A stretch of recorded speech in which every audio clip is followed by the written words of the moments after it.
Bom dia, como vão? Tudo bem? Bom, esse é o nosso último conteúdo da segunda VA, né? Então, a gente vai falar sobre a estrutura e função dos músculos, tá? Aqui estão nossos objetivos, que é descrever a estrutura básica do músculo esquelético e como ele se contrai, descrever os diversos tipos de fibras musculares e sua contribuição para o movimento funcional.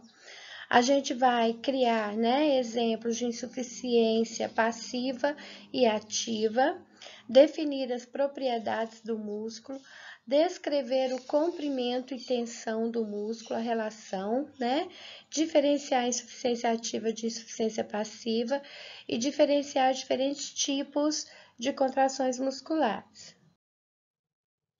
Então, aqui, né, nossa aula, nosso conteúdo, tá lá no nosso livrinho, né, no capítulo 3 e 4. Então, aqui a gente vai começar, então, vendo a fisiologia do tecido muscular. Isso aqui vocês já viram lá na anatomia, a gente vai passar rapidamente para poder lembrá-los, né? Então, a fibra muscular, ela é o núcleo do sistema muscular. Cada segmento do corpo contém diversos músculos esqueléticos. Cada subseção do músculo, né, é um fascículo. Esses fascículos são formados por muitas fibras musculares, o qual vão dar as estruturas básicas do músculo. As fibras musculares são as células musculares, né? Cada fibra muscular, ela é composta de várias miofibrilas, né? E cada miofibrila, ela é composta de actina e miosina, que vão formar, então, o sarcômero. As miofibrilas, então, são feixes de filamentos dentro de uma fibra muscular e também são chamadas, então, de miofilamentos. Cada célula muscular, então, possui diversos núcleos. Cada miofibrila, então, ela é envolvida por uma membrana, que é o sarcolema, que é composto de uma substância gelatinosa, que é o sarcoplasma, né? Então, eu tenho, voltando na figura lá atrás, eu tenho o epimísio, que envolve o músculo, o perimísio, que envolve, né, a fibra muscular, e o sarcolema, que envolve as miofibrilas, né, que são os sarcômeros. Aqui, então, para a gente entender melhor, né? Então, aqui eu tenho um músculo. Esse músculo, ele é composto por várias fibras musculares, né? Que é o que a gente chama, então, de fascículo. Cada fascículo é composto, então, olha, de várias fibras musculares. Cada fibra muscular é composta, então, pelas miofibrilas.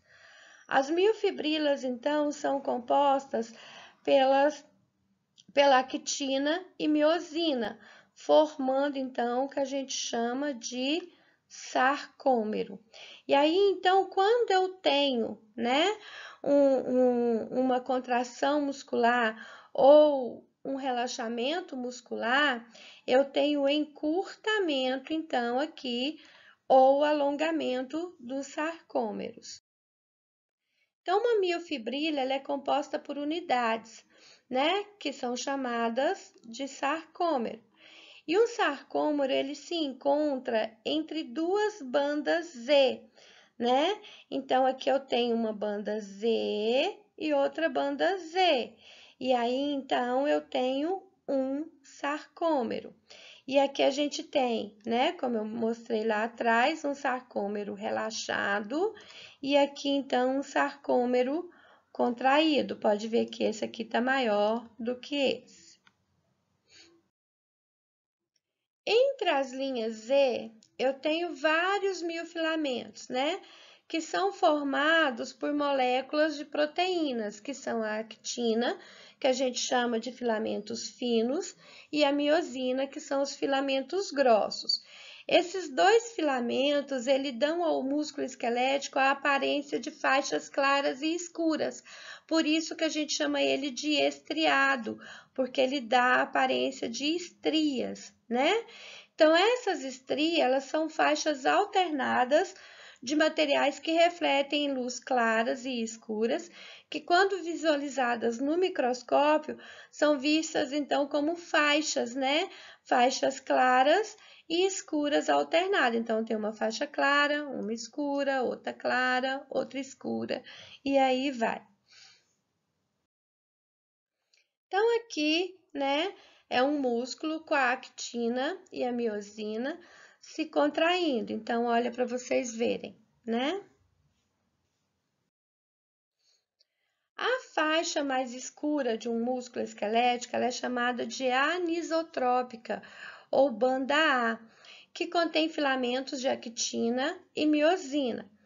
A banda A, então, ela possui uma zona média que a gente chama de isotrópica, que é a banda H, que vai conter apenas os filamentos de miosina.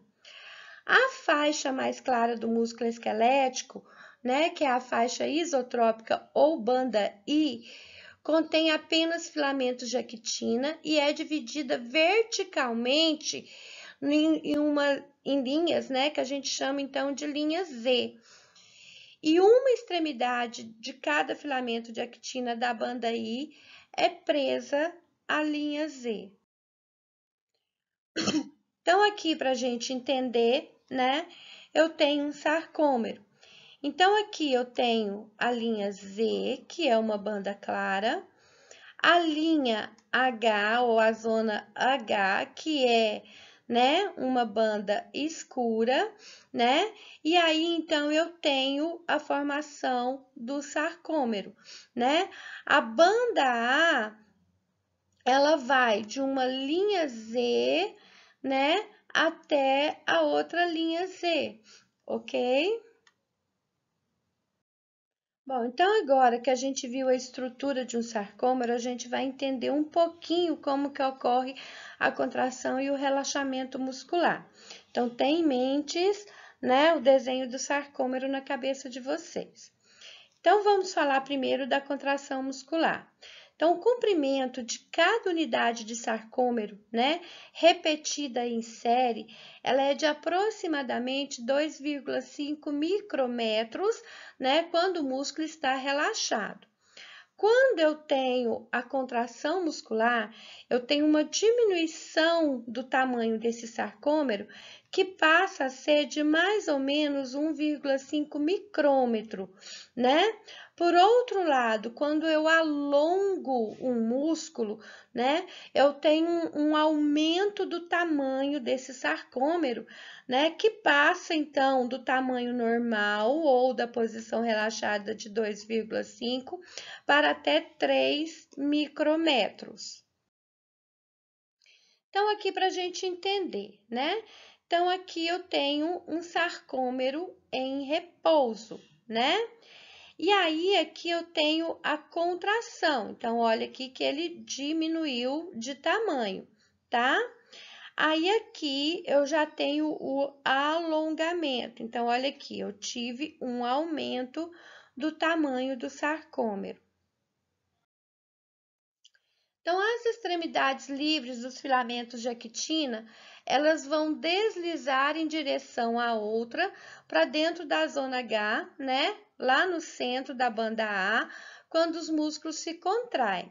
Conforme o filamento de actina se aproxima um do outro, as linhas Z são aproximadas de forma que a banda I se encurta.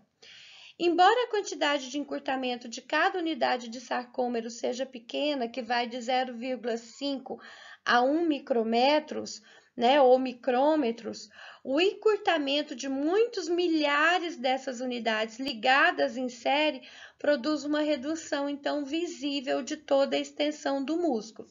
Então, dependendo da carga que eu estou, né, vencendo, eu vou precisar de mais ou menos fibras musculares, né? Então, quanto menor a quantidade de fibra muscular, menor é o encurtamento desse sarcômero.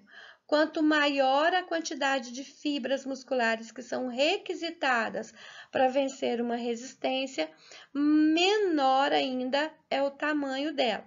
Então, exemplo, uma fibra muscular de 10 centímetros de comprimento, né? Por exemplo, o bíceps, né? Ele possui aproximadamente 40.000 unidades de sarcômeros que estão alinhados de ponta a ponta, ou seja, em série, um atrás do outro, né? Se cada uma dessas 40.000 unidades se encurtasse 1 micrômetro, as extremidades de toda a fibra muscular se aproximariam de 40 micrômetros, ou seja, 4 centímetros. Então, dessa forma, iria ocorrer o encurtamento total de 40% do tamanho do músculo.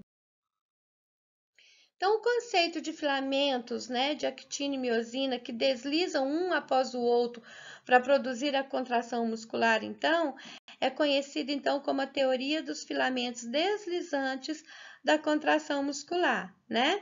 Então, durante a contração muscular, então, eu tenho o deslizamento da actina sobre a miosina, né? Conhecido então como teoria dos filamentos deslizantes da contração muscular. Então, aqui, né, eu tenho um músculo em repouso. Reparem que a actina e a miosina não estão em contato.